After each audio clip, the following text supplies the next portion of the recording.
Alright guys, here we are back on week 9 now. Season is flying by.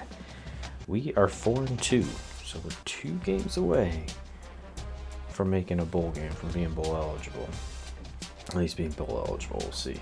But we got some tough ones though coming up in the American. But we're going to take a look at recruiting first.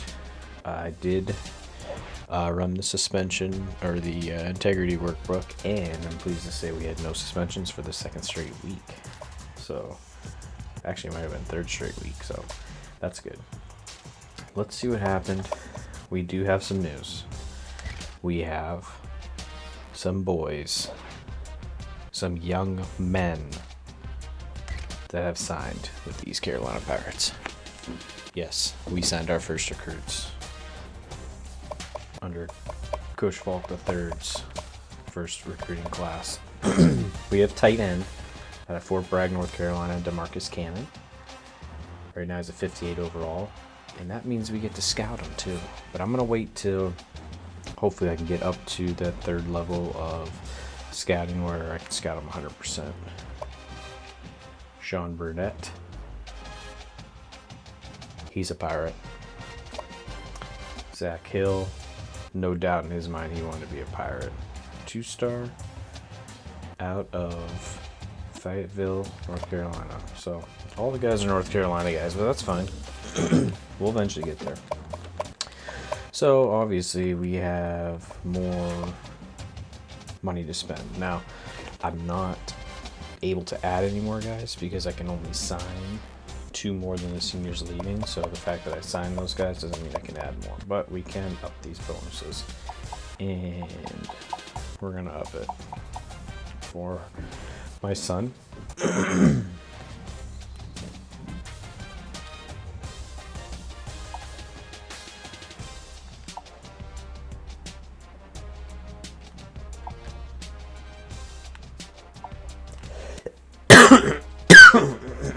Sorry about that. Okay, so Jared Nelson, might as well up his too. Gosh, we're way behind there. All right, Anthony Prince, we'll get you maybe at the 345. Brandon Potts, we're definitely upping him, maxing him out. We might be able to get him. Look at that. East Carolina moving up the boards on those big Power 5 schools. Brandon Butler, we're staying there. Let's make it 430. Lance Goodwin.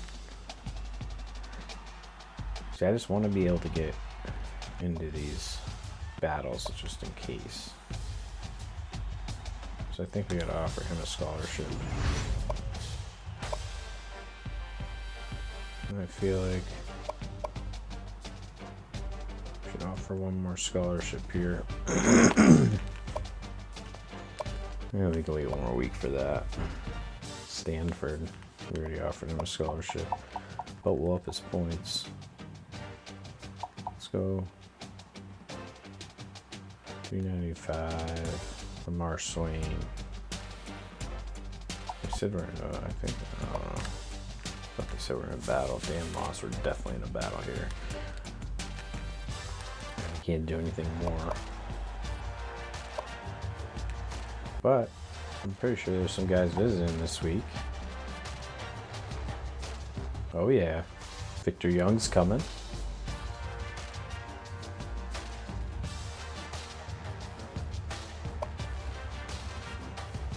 John Amos is coming, so that's that free safety, strong safety. They could be working together. And Lamar Swain is coming. So we got some DBs that we're having visit today, or this week. Alright, so that is pretty much where we're at. So we're pleased to announce those new guys that are going to be coming on campus and being part of the tradition that is the Pirates. We'll get out of here.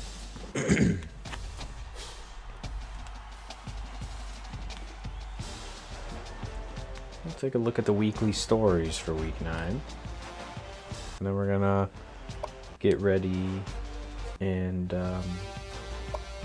game plan for Memphis. Alright, so the top stories here we got. Ooh, Arizona beat Utah. That was a big game. Clemson falls again to Florida State. I wonder if that is Teller, because Florida State plays Clemson in real life this week. And I'm actually a Florida State fan, so I would love it. I would love just to cover, though, for like 34.5 points or something. Okay, what else we got? Ohio State, no problem at Iowa. Alabama, no problem with Arkansas. Wow, North Carolina beat Miami. I don't know why Miami was that highly ranked anyways. He wasn't really that good.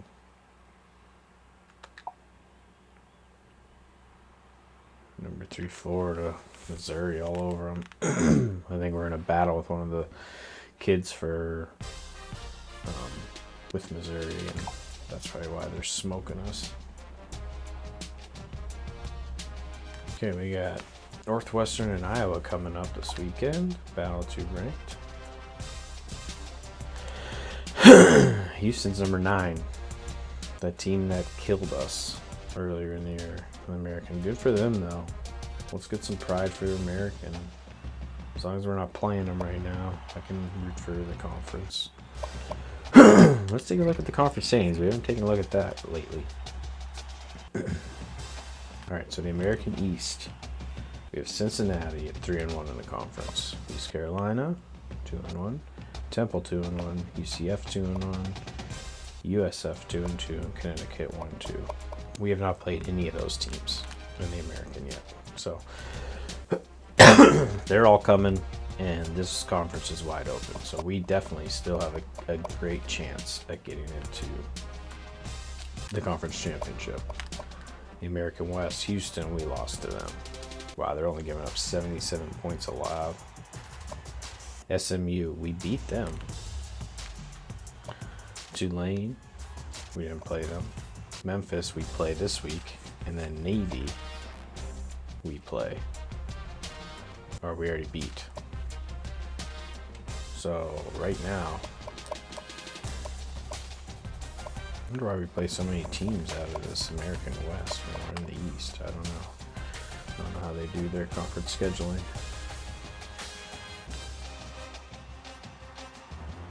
But we just have to focus on one game at a time. The next one is Memphis, and we need to win that game. Alright. Take a look at the Heisman Watch. See what's going on there. New number 1, they say, huh?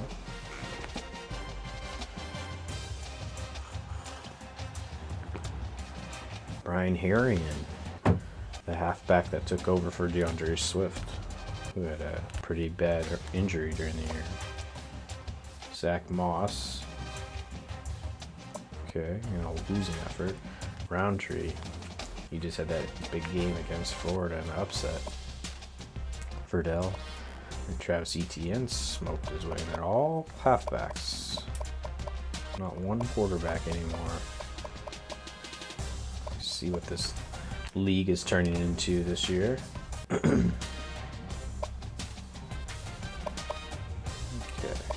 Ooh, the BCS rankings are out. The very first BCS rankings. Let's see what we got here. East Carolina. Nope. Surprised. Alabama and Ohio State right now are the top 2 teams. Oregon and Texas at 3 and 4. This is going to be an interesting playoff selection. There's a lot of good teams up here. We're going to compare resumes.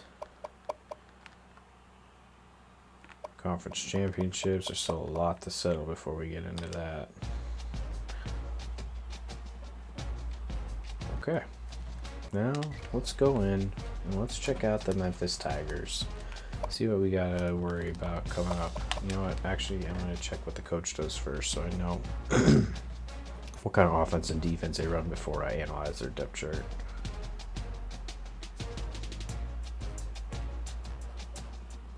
See what we got here. Okay. Coach info. And we go to America. Let's check out Memphis. Norvell. First ever meetup with Mike. So they run a spread offense. More pass, I can't remember. I adjusted that.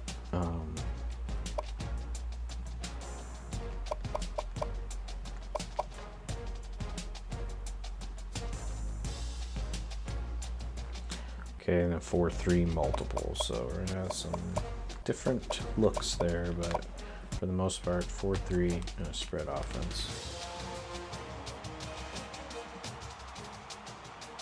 Okay, now we can go analyze the depth chart.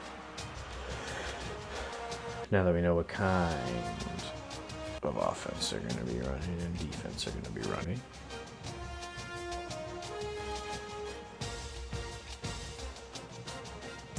Alright. So the depth chart.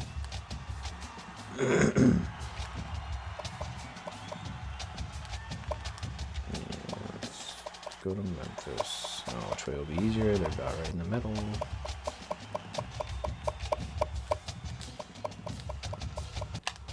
Alright. So we have Brady White, who's an impact player. 83 overall. He's pretty agile, so we'll have to watch the keeps that he takes, which I'm sure he'll take some. Throwing power is 84, throwing accuracy is 81. So it's pretty decent there too. What's his awareness at? 83. So he's gonna be a tough cookie here. He's definitely no Navy quarterback. With the guy they got in the wings, another Brady, 93 agility. It's quick. All right, Patrick Taylor Jr., another impact player, 85 overall. They got some players on this team. He's gonna be a tough guy too. So we're gonna have to definitely focus on. I'm sure they're gonna run some read option. They don't run a fullback. Wide receivers. Let's see, Demonte Coxey. I know he's good. Pop Williams is injured. We don't have to play that guy. A lot of seniors on this team. A lot of upperclassmen. We have a lot of underclassmen on defense. So, alright, so they run a spread. We're just going to need to stay disciplined on defense. We can't leave our gaps.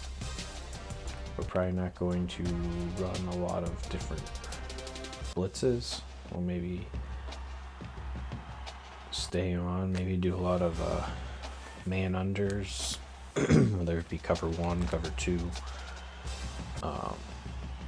so we can have some guys back just so we don't get beat by a deep ball. Then we're just going to have to win the one-on-one matchups. That's all there is to it. I mean, they're talented. We got a good tight end too.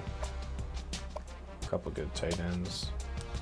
They're senior heavy, so we don't have to worry about that. We got decent left tackle, good left guard, good center. Right guard's a little suspect. Right tackle. So if we end up bringing any blitzes, they're probably going to run to their left side more often than not. So knowing that, given the right tackle and the right guard situation isn't as good as the left-hand side. Not horrible, but just not as good. It's more info to bring up.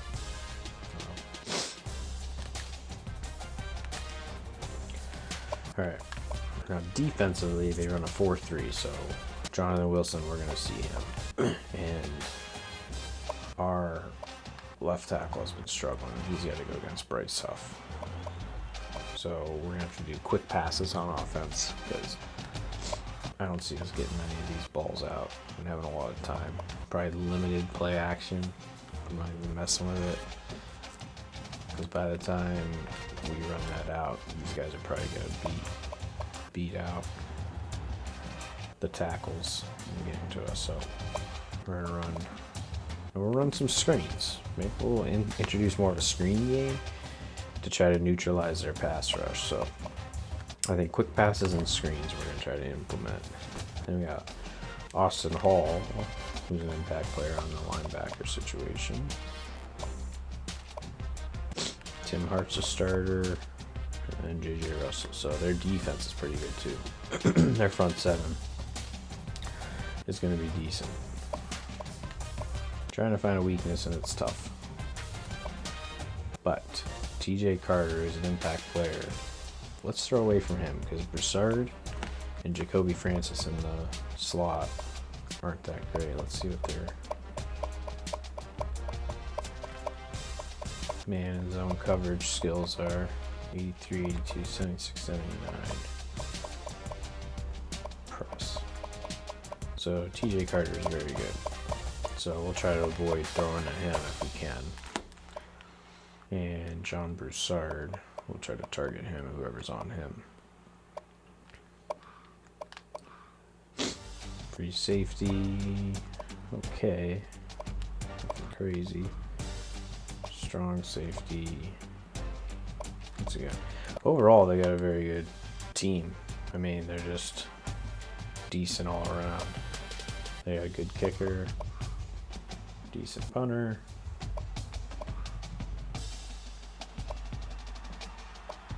Calvin Austin III and Kenneth Gainwell are returning kicks.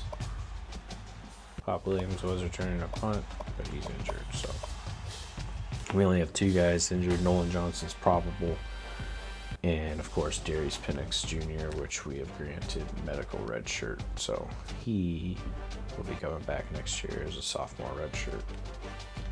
So he doesn't lose a year of eligibility for an injury that basically took him out all year. All right. So that's the game plan with their spread offense and how good their offense is. We're going to just stay in our lanes. We're just going to have to beat them head to head, match up on them.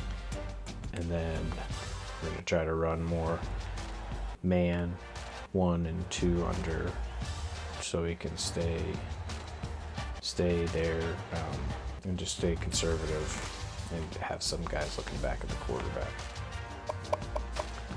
And then on defense, we're going to do quick passes, introduce a screen game, try to neutralize their pass rush, and then target Broussard. That's going to be that. So, all right, well, that was the Week 9 preview. Next time we see each other, we'll be taking the field. Listen to some Purple Haze.